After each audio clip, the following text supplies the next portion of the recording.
तो शुरू करते हैं। बाइनोमियल हैं, तो सबसे पहले बाइनोमियल का मतलब जिसमें बीच में जो टर्म होती हैं दो होती हैं, बाई होती हैं, बाई मतलब दो। तो इसमें जो स्टैंडर्ड फार्मूला है पहले वो लिख देता हूँ, x प्लस ए की पावर n।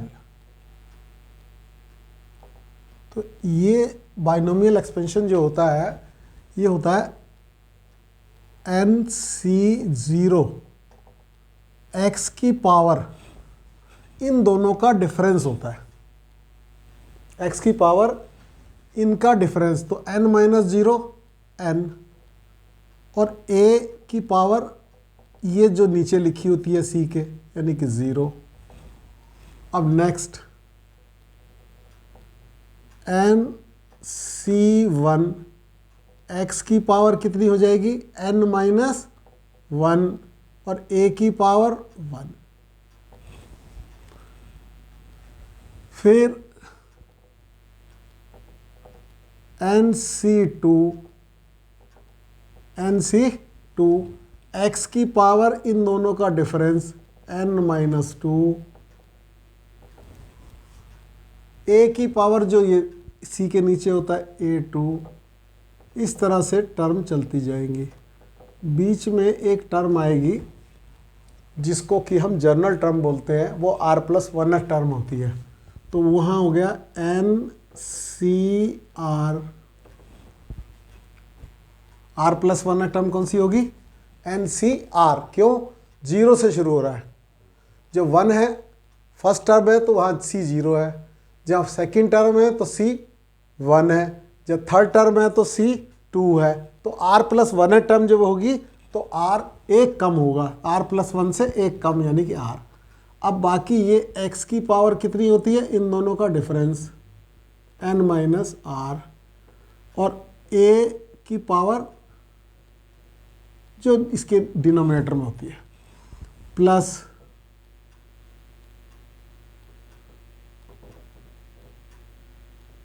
NCN x की पावर n माइनस n 0 हो गया,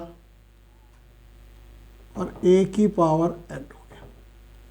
बोलिए, सबसे पहले ये समझिए, सबसे पहले ये समझिए। तो इसमें अब आता है पहली बात जो आपको समझ आनी चाहिए, वो ये कि ये जो चीज़ होती है इसको बोलते हैं index.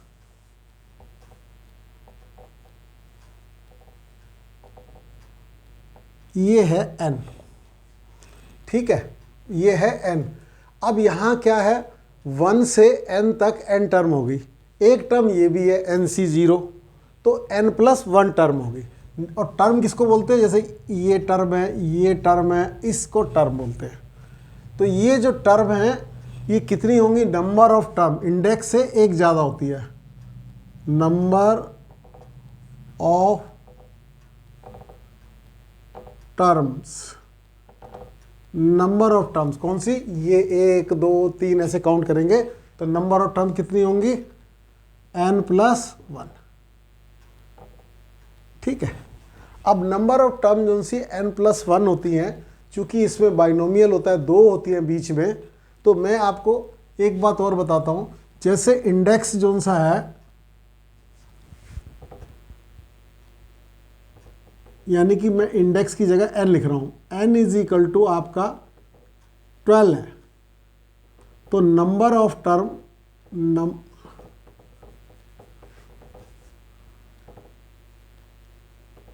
Number of term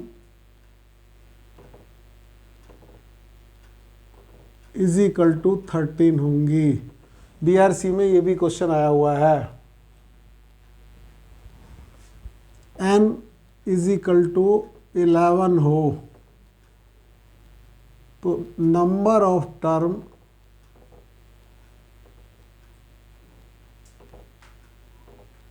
twelve होंगी, एक ज़्यादा होंगी। ये तो बात हो गई जो बाइनोमियल वाला हिसाब है। बेसिकली यदि हम ये देखें कि suppose a + b, competitive point of view से बता रहा हूँ ये मैं, c का होल स्क्वायर करा है, यानी कि यहाँ पर 2 की जगह 3 टर्म हो गई, 1 2 3, ऊपर 2 हो गया। तो इसका हम वो जानते हैं, इसलिए इसको एग्जाम्पल लिया है कि A square plus B square plus C square plus 2ab plus 2bc plus 2ca। तो इसमें नंबर ऑफ टर्म कितनी हो गई? 6 हो गई।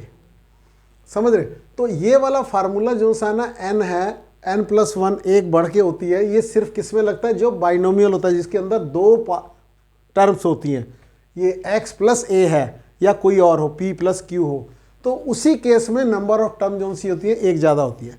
जैसे अब ये इसका a प्लस बी प्लस सी, ऐसा क्वेश्चन कंपटीशन में आ सकता है, तो उसमें कितने टर्म, जैसे इसके बीच में मान लिया हमारे पास a plus B plus C की पावर 5 है। अब इसमें नंबर ऑफ टर्म बताओगा, नंबर ऑफ टर्म, ठीक है, इसमें बताइए नंबर ऑफ टर्म। तो एक मैं ये बताना चाह रहा है, इसमें तो हमें पता चल गया 2 का खाली है ना, ठीक है। तो इसमें नंबर ऑफ टर्म जो निकालने का फार्मूला होता है वो लिख लीजिए, वो होता है n plus R minus 1 C R minus 1, ये होती है number of term, number of term. अब बाइनोमियल के लिए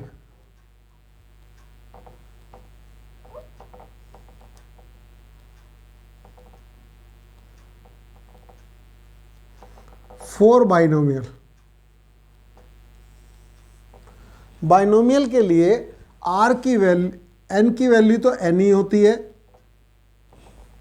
आर की वैल्यू जो होती है वो 2 होती है। कैसे 2?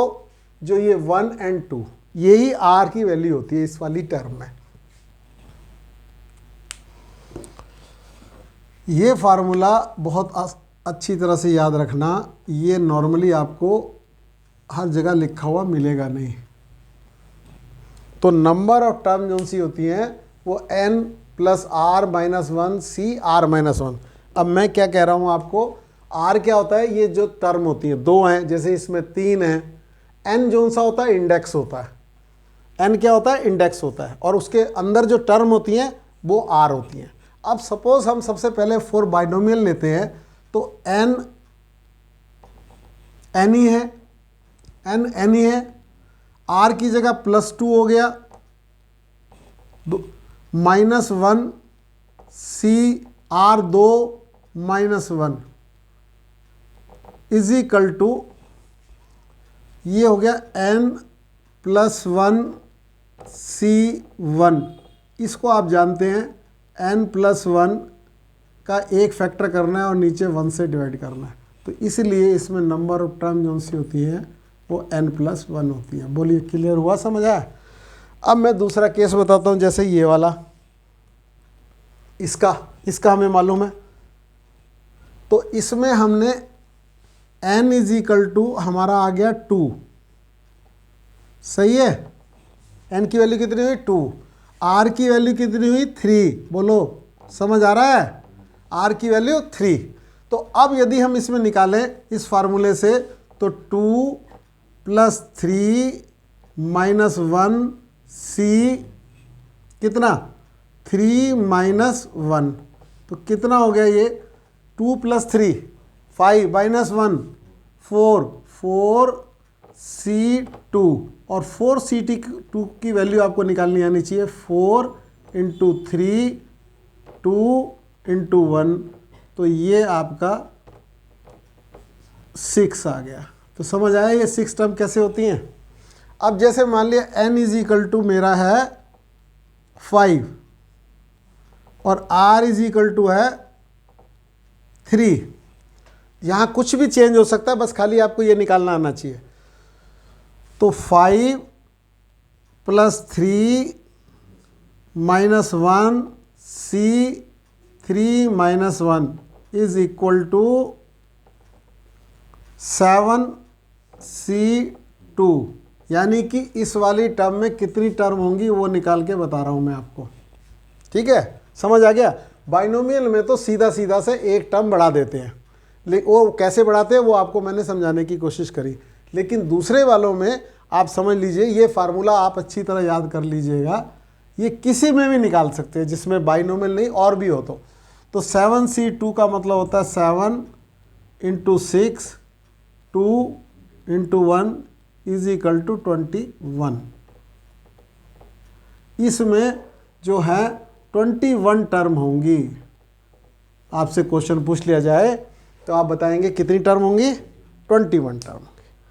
अब इसको मैं मिटा रहा हूँ, इसको समझ लिया अच्छी तरह से, ये वाला फार्मूला लिख लीजिए अच्छी तरह से, और ये सारी बातें मैंने आपको समझ। वैसे नॉर्मली आपको यदि ये पूछा जाए कि n12 है और बाइनोमियल है, बाइनोमियल मतलब बीच में 2 टर्म है, तो नंबर ऑफ टर्म 13 होगी सीधा सीधा, तो उसके लिए कुछ करने की जरूरत नहीं है। लेकिन यदि बीच की टर्म 3 की जगह 4 बढ़ा दी तो आपको ये करना पड़ेगा। ठीक है, चलिए इसको तो आप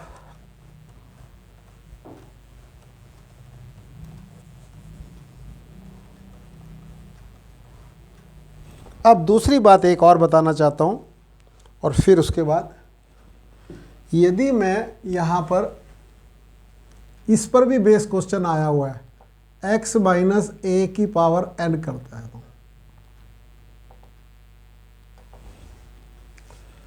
तो हमारा nc0 x⁴n a⁴0 minus nc1 x⁴n-1 a⁴1, ये क्वेश्चन भी बेटा बहुत आता है। कैसे? कंपटीशन में बताता हूँ। nc2 x⁴n-2 a2, a -1 है, उसका स्क्वायर करेंगे तो प्लस हो जाएगा, प्लस एक्चुअल में इसके बाद आएगा माइनस, फिर यहाँ प्लस nCr x⁴n-r a⁴r और -1 आ जाएगा, क्योंकि हमें पता नहीं ना r क्या है। और यहाँ करते करते प्लस nCn x⁴0 a⁴n और -1n। बोलो समझ आया? अब हमें ये समझना है कि यदि x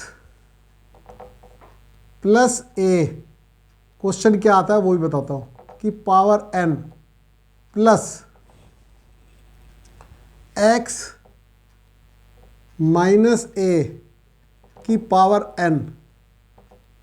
इज इक्वल टू, यदि मैं इसको प्लस करता हूँ, ठीक है, और या फिर मैं इसे माइनस करता हूँ। पहली बात, पहले प्लस पे देखते हैं। तो सबसे पहले आपको समझ आएगा कि ये 2 आ जाएगा यहाँ पर, यहाँ nc0 x⁴n और a⁴0 प्लस nc2 x⁴n-2 और a⁴2 प्लस, अब यहाँ पर मामला थोड़ा सा गड़बड़ होगा, इसीलिए इस पे ये क्वेश्चन इंपॉर्टेंट है। अब क्या है अब आपका ये डिपेंड करेगा कि जो नंबर ऑफ टर्म है,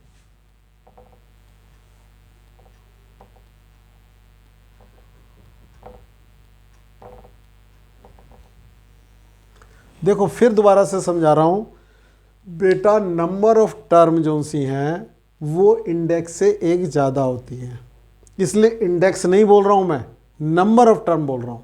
तो नंबर ऑफ टर्म यदि इवन होंगी,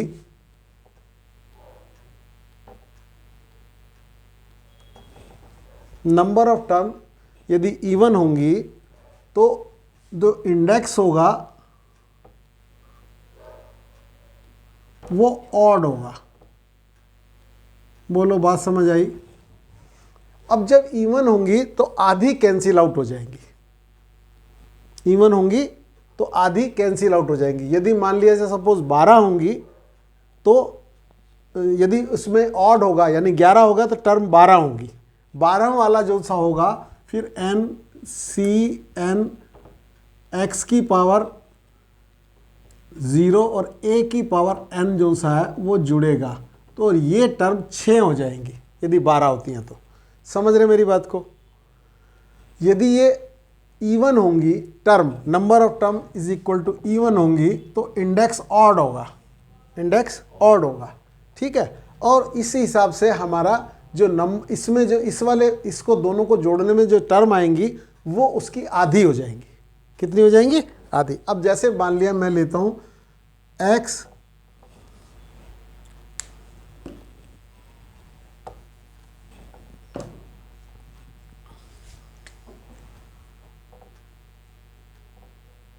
प्लस a की पावर 11, ठीक है, और प्लस x माइनस a की पावर कितनी? 11। ये है हमारा। तो नंबर ऑफ टर्म कितनी होंगी? 12 होंगी। ठीक है, तो आपको ये समझना है कि नंबर ऑफ टर्म 12 होगी, है ना। तो हमारे जो इसमें से हम जब इसको जोड़ेंगे तो जो ऑड टर्म है वो कैंसिल आउट हो जाएंगी, और जो जैसे इसमें टर्म होंगी दूसरी, चौथी और लास्ट वाली ऑड टर्म आएगी। इसमें लास्ट टर्म 11th टर्म जो लिखी होगी वो ऑड टर्म आएगी। ठीक है ना। तो इसमें आपको जो टर्म बचेंगी वो बतानी होती हैं। तो अभी इसको जैसे देखें, बात को समझिएगा थोड़ा। तो इसमें हमें आपको एक चीज़ समझनी है कि ऑड वाली होंगी तो कितनी टर्म बचेंगी और इवन वाला होगा तो कितनी टर्म बचेंगी, इस बात को अच्छी तरह। तो इसलिए मैं इसका एग्जाम्पल ना थोड़ा छोटा ले लेता हूँ। जैसे मैं मान लिया 3 ले लेता हूँ, ये भी 3 है। ठीक है, अब नंबर टर्म 4 आएंगी, तो इसका आप 3 नहीं 5 ले लेता हूँ, थोड़ा बड़ा ले लेता हूँ। ठीक है ना, 5 ले लिया। अब देखो 5 का मैंने किया x प्लस a की पावर 5, और ये आपके कोर्स में भी है, क्वेश्चन भी है, 12th क्वेश्चन है, 6 का है और 4 का है। चलिए ये 5 ले लिया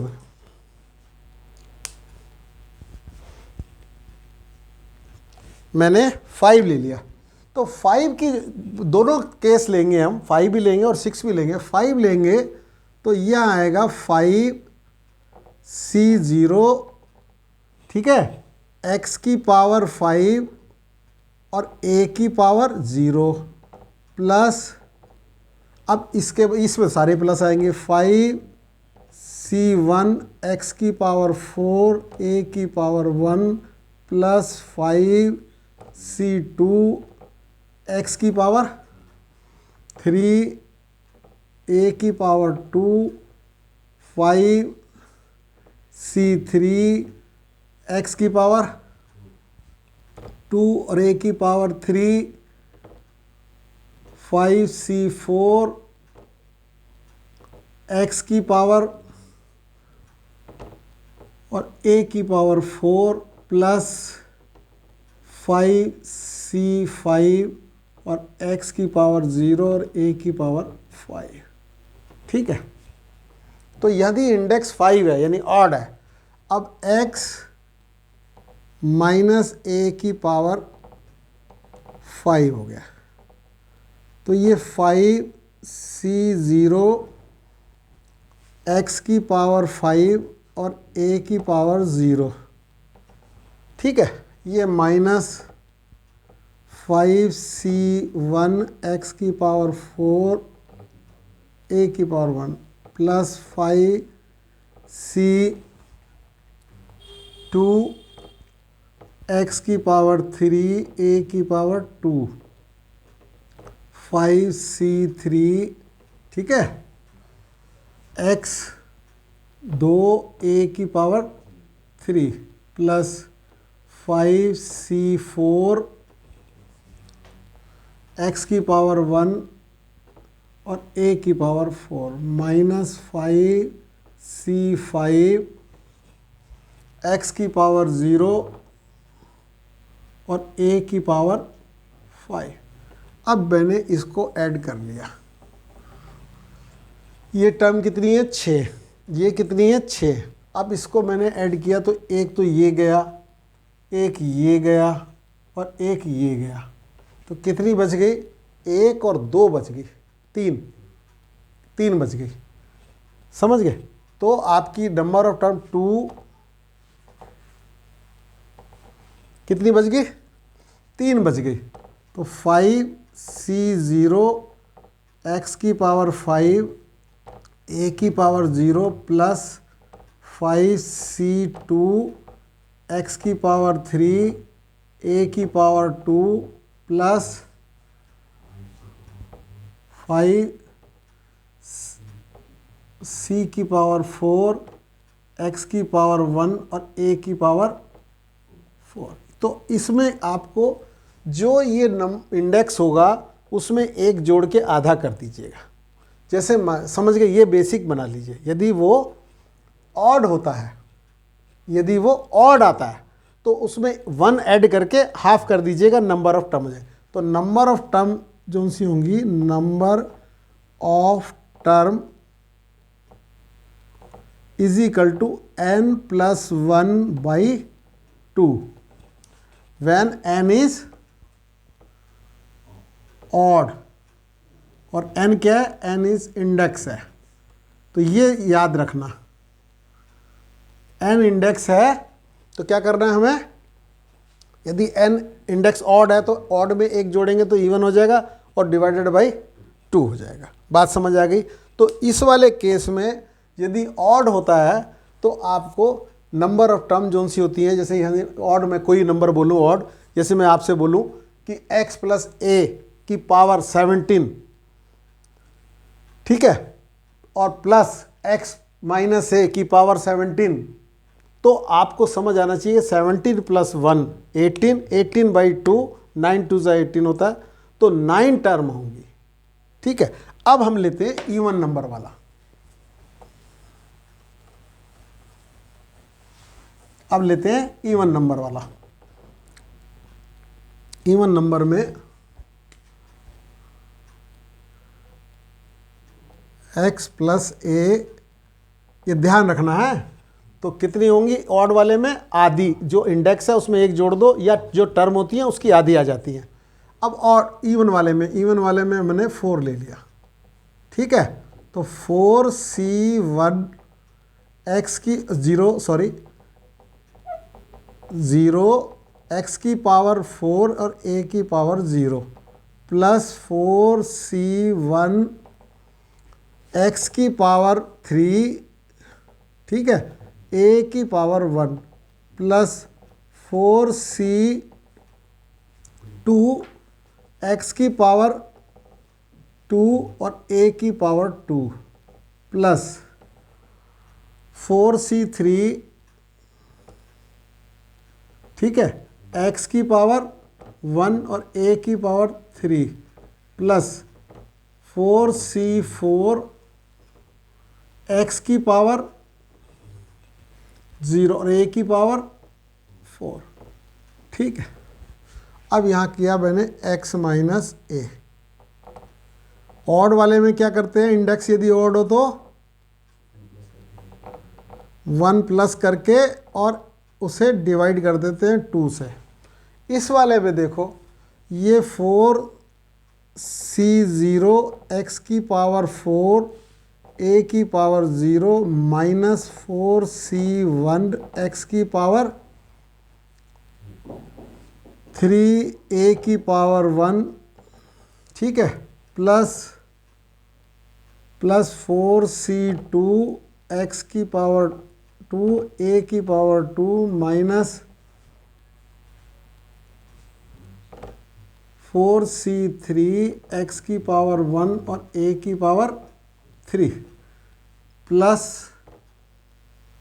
4c4 x की पावर 0 और a की पावर 4। अब इसको यदि हम ऐड करते हैं तो हमारा ये कैंसिल आउट हो गया, एक टर्म, 2 टर्म कैंसिल आउट हो गई, सही है ना। कितनी बच गई? 3। कितनी बच गई? 3। तो इस वाले में ये x प्लस a की पावर 4,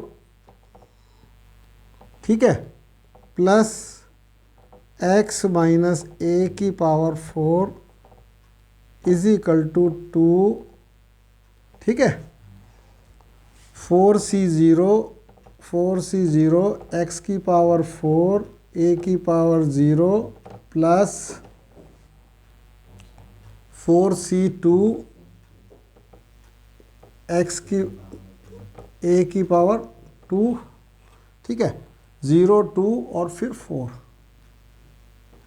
4c4 x की पावर 0 और a की पावर 4। अब देखो, तो इसमें जो नंबर ऑफ टर्म आती हैं, नंबर ऑफ टर्म, जबकि इंडेक्स हमारा इवन नंबर है, तो वो होता है n/2 प्लस 1, वेयर n क्या है? इंडेक्स है। क्या है? इंडेक्स है।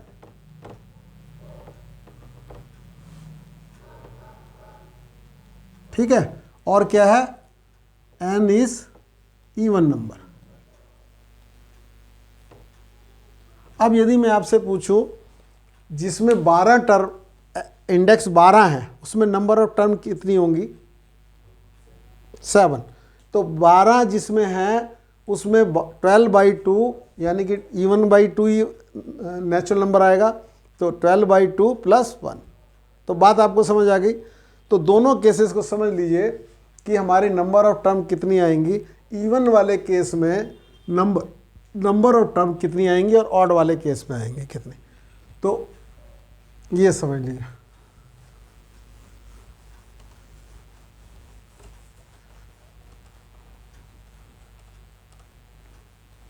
देखो दोबारा समझ लो,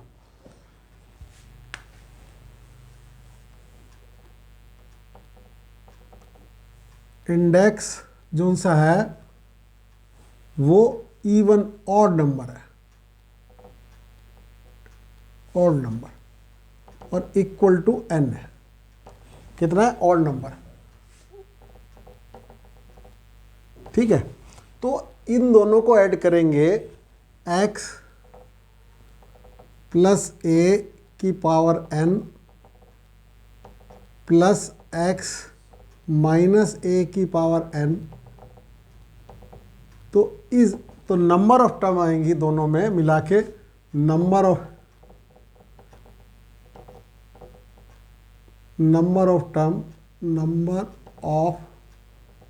टर्म n क्या है? ऑड नंबर है, तो आपको n ऑड पे एक जोड़ेंगे तो इवन हो जाएगा /2। ये नंबर ऑफ टर्म आएगी। अब फॉर एग्जांपल हम करते हैं x प्लस a की power 11 plus x minus a की पावर 11, इसमें नंबर ऑफ टर्म बताएंगे। ये क्वेश्चन आता है, समझ गए? इसमें ये क्वेश्चन आता है बेटा, इसमें नंबर ऑफ टर्म बताइए। तो नंबर ऑफ टर्म जो सी होती है, नंबर ऑफ टर्म्स हो गई 11 प्लस 1/2, 6 नंबर ऑफ टर्म होंगी, दोनों को जोड़ेंगे तो। बोलो बात समझ आई? अब दूसरा वाला केस लेते हैं। इंडेक्सिस, जो इंडेक्स है आपका वो इवन नंबर है। इंडेक्स जो सा है इवन नंबर है, और हो कितना है? कितना? n जो है यहाँ पर इवन नंबर है। तो x प्लस a की power n plus x minus a की power n is equal to number of term जो आएंगी, number of term, number of term. तो नंबर ऑफ टर्म जो सी होंगी इसमें आपको मैंने बताया n/2 + 1। ठीक है, अब जैसे मैंने दूसरा एग्जांपल बताया इसका कि आपको क्या क्वेश्चन आएगा, x + a, ठीक है, x + a। आप इसको पूरा एक्सपेंड नहीं करेंगे ना, यहाँ ऑड था अब इवन आ गया, तो इवन ले लिया हमने 14 प्लस x माइनस a, ये हो गया हमारा 14। बड़ी भी संख्या ले सकते, कोई फर्क नहीं पड़ेगा। तो नंबर ऑफ टर्म जो सी इसके एक्सपेंशन में, number of term in the expansion of this, ऐसे लिखा रहेगा, number of term in the expansion of this कितना होगा, number of terms is equal to, ये हमारा इंडेक्स जो सा था इवन था, इंडेक्स जो सा इवन था, तो अभी इवन है, तो ये क्या किया हमने, हाँ, नंबर ऑफ टर्म इसके हिसाब से n/2 प्लस, तो इंडेक्स हो गया 14 आ गया, यहाँ पे हमने पहले ही कर दिया ना ये, +1, तो यानी कि 8 टर्म हो गई। ये मैंने फार्मूला लिखा, ये पहले वाले का, ये दूसरे वाले का। दोनों केसेस में आपको इस तरीके से नंबर ऑफ टर्म निकालनी है। ठीक है, बात समझ आ गई। तो ये हमारा अब इसमें एक पार्ट और आता है, वो भी कर दूं, उसके बाद फिर आपको और बताऊंगा। इसके जो एक्सरसाइज है उसके एग्जाम्पल और एक्सेस क्वेश्चन करूंगा। पहले एक देखो, हमने अभी x + a का, तो हमने x + a का एक्सपेंशन किया था, तो अब की बार मैं 1 + x की पावर n का एक्सपेंशन कर रहा हूं। जो हमारा ओरिजिनल एक्सपेंशन था उसमें क्या हुआ चेंज, उसमें x की जगह 1 हो गया और a की जगह x आ गया। तो इसमें जब हम करेंगे तो nc0 1 की पावर n, तो 1 की पावर n 1 ही होता है, n is a natural number है, तो यहाँ x की पावर 0 हो गया। फिर ये nc1 x की पावर 1, फिर ये x² हो गया, और यूं करते करते ये ncn x की पावर n आ गया। ठीक है, ये जो nc0 होता है, nc0 ये 1 होता है, ये आपने कॉम्बिनेशन परमुटेशन में हमारे वीडियो में देखा होगा, और ncn ये भी 1 होता है, ये बात आपको मालूम है। अब हमने इसमें x इज इक्वल टू, इस इनइक्वलिटीज में, इस इनइक्वलिटीज में x इज इक्वल टू 1 लगा दिया दोनों साइड। जब दोनों साइड लगाया तो यहाँ आ गया 2 की पावर n, 1 + 1 2 की पावर n, और इज इक्वल टू हो गया nc0 plus nc1 plus nc2 plus nc3 plus up to ncn।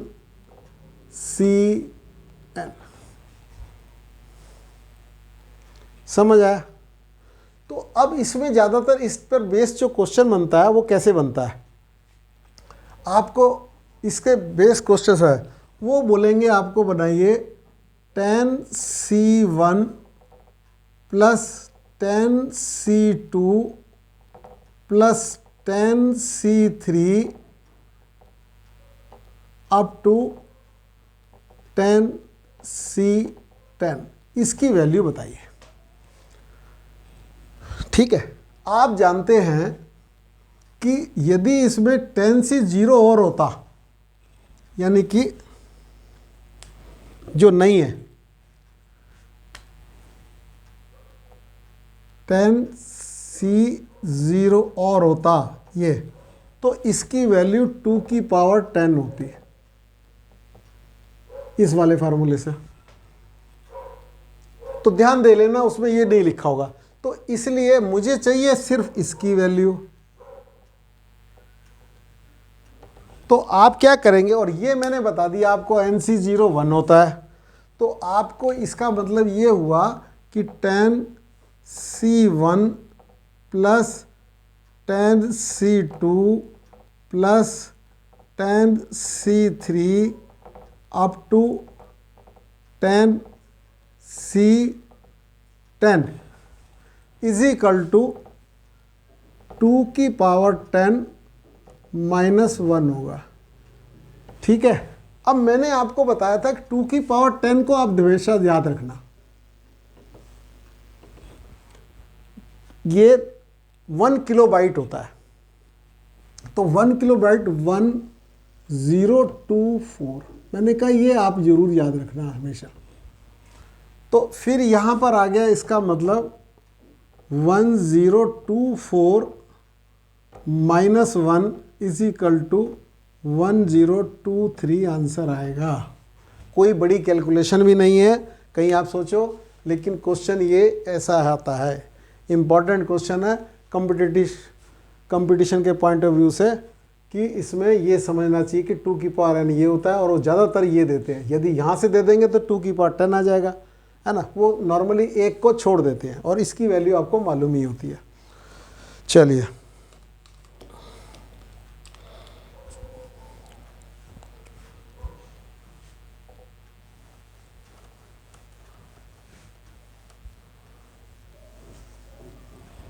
अब देखो, अब ये कह रहा है एग्जाम्पल 1 है कि एक्स स्क्वायर प्लस 3/x की पावर 4 एक्सपेंड करो आप। तो मैं नहीं समझता कि बहुत मुश्किल काम है, आपको मालूम है 4c0 एक्स स्क्वायर की पावर 4 और 3/x की पावर 0, ठीक है। फिर 4c1 एक्स स्क्वायर की पावर 3 और 3/x की पावर 1,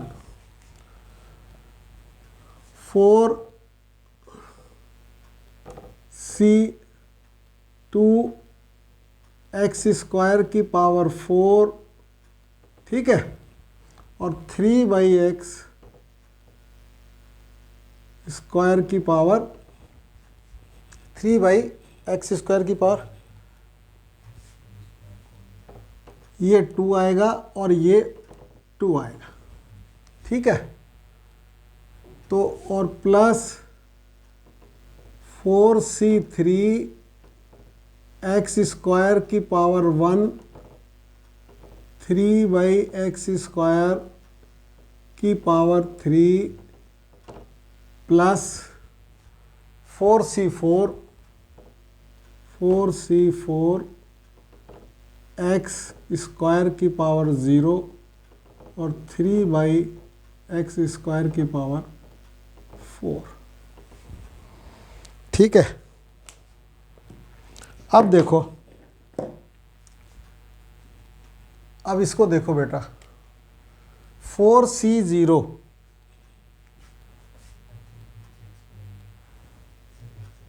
इसमें सारे में x है इसके नीचे ना, तो इसको थोड़ा देख लो बेटा, ठीक है ना।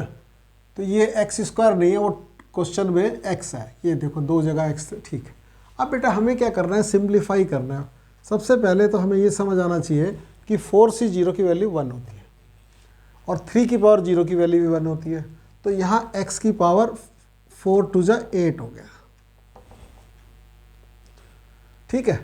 पावर जब की पावर होती है तो मल्टीप्लाई हो जाते हैं, और पावर और आपस में मल्टीप्लाई होते हैं तो ऐड हो जाती है पावर। ये बात आपको मालूम होनी चाहिए। अब 4C1 जो सा है वो 4 होता है।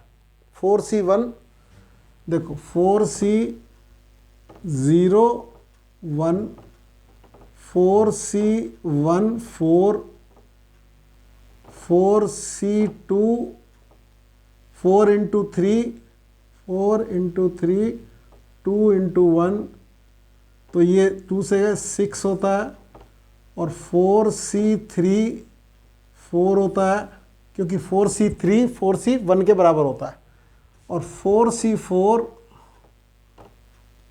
1 होता है, वो लिखा है NCN।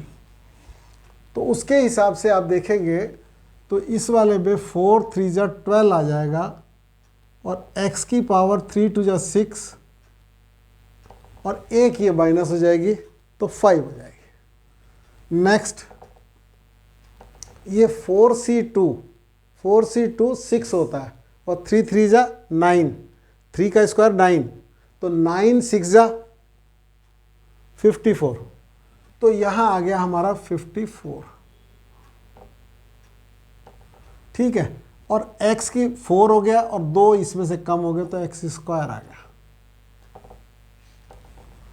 4C3 कितना होता है, मैंने आपको बताया 4 ही होता है, और ये 27 होता है। 27 को आप 4 से मल्टीप्लाई कर लीजिए, 7 चौक 28 और 108 हो गया। ठीक है, x की पावर 2 है, नीचे 3 है, तो 1/x रह गया। ठीक है, अब 4C4 1 होता है, और x स्क्वायर की पावर 0 1 होता है, और ये हो गया 3 की पावर 4, तो 3 इनको 3 9 27 81 हो गया, तो 81/x की पावर 4, ये आपकी एक्सपेंशन हो गया। ठीक है,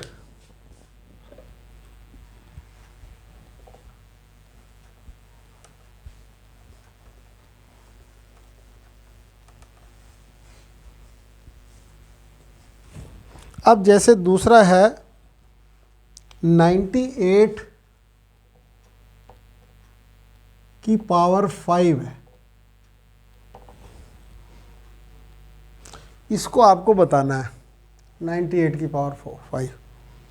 तो इसको आप जो नियरेस्ट होता है 100 -2 की पावर 5 कर सकते हैं कैलकुलेशन करने के लिए, क्योंकि 98 की पावर 5 करेंगे तो बहुत, हाँ, तो ये इसमें हमारा है 5C0 100 की पावर 5 और 2 की पावर 0 -2 की पावर 0, 5C1 100 की पावर 4 और -2 की पावर 1, फिर 5C2 100 की पावर 3 और -2 की पावर 2। समझ आ रहा है? फिर 5C3 और 100 की पावर 2 और -2 की पावर 3 प्लस, ठीक है, 5C4 5C1 के बराबर होता है, 5C3 5C2 के बराबर होता है ना। 5C4 100 की पावर 1 और -2 की पावर 4, 5C5 100 की पावर 0 और 2 की पावर -2 की पावर 5। देखो आपको 2 की पावर 1 2 की पावर 2 2 की पावर 3 सब मालूम है, 5C वगैरह भी मालूम है। 100 में आप ज़रूर है कि 100 की पावर 5 को करने के लिए 10 का स्क्वायर का 5 कीजिएगा, ठीक है। 100 की पावर 2 करने के लिए 4 करने के लिए यूँ कीजिएगा। बाकी आप कैलकुलेशन खुद कर लो। मैं आपको एक बढ़िया सा क्वेश्चन करा देता हूँ, ठीक है। ये बात समझना, 5C1 और 5C4 बराबर होता है, 5C1 और 5C4 बराबर, 5C2 और 5C3 बराबर होता है। क्यों? NCR is equal to NCN minus R के बराबर होता है।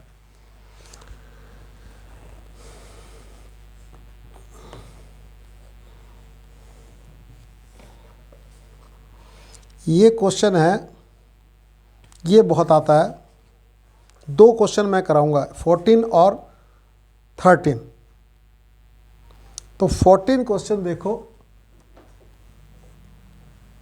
ये क्वेश्चन नंबर 14 है।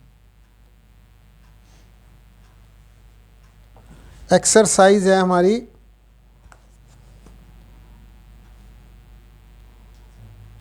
7.1। ये 2 क्वेश्चन मैं कराना चाहता हूँ, बाकी तो छोड़िए।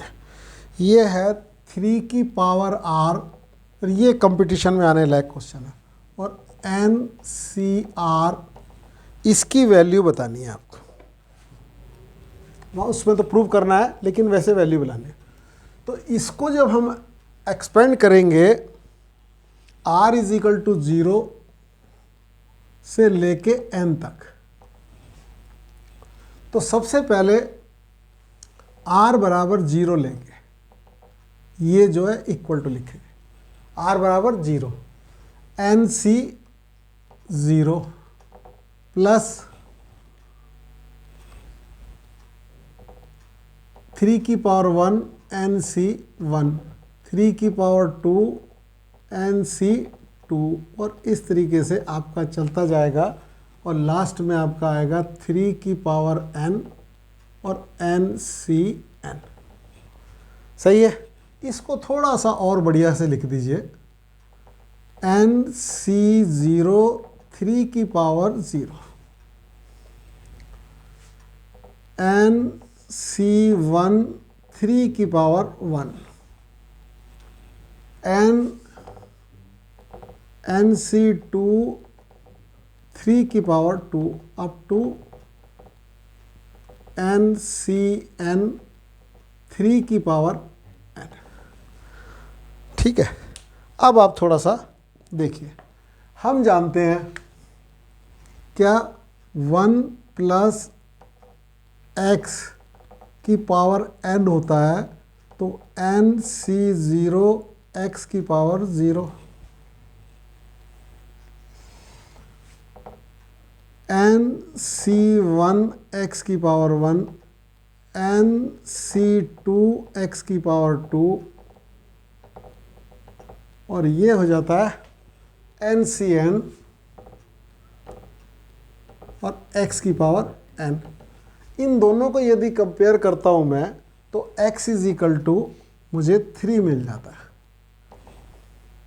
तो इसलिए जो इसका आंसर आएगा वो आएगा 1 प्लस 3 की पावर n। ठीक है। और ये हो गया 4 की पावर n, और यही प्रूव करना था, इसलिए इसमें तो प्रूव करना था तो आंसर नहीं लिखा होगा। और बाकी वैसे आप क्वेश्चन वहाँ देंगे तो आपको हो सकता है ऑप्शन में दे। एक क्वेश्चन और मैं बढ़िया सा करना चाहता हूँ, वो क्वेश्चन है 13, NCERT की बुक का क्वेश्चन नंबर 13।